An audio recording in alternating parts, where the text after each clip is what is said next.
kila kiumbe duniani kinaitwa mwanaume kinapaswa kuwa na kitu cha kufanya.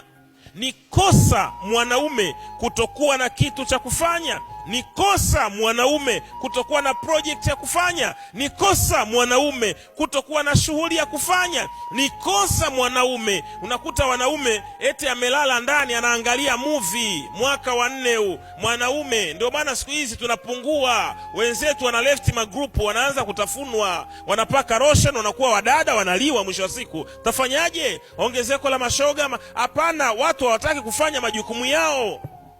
Hawataki kufanya majukumu yao. Wewe ni mtoto wa kiume, unataka kuwa mzuri, unasifiwa, wewe ni mzuri kama dada yako, unafurahi.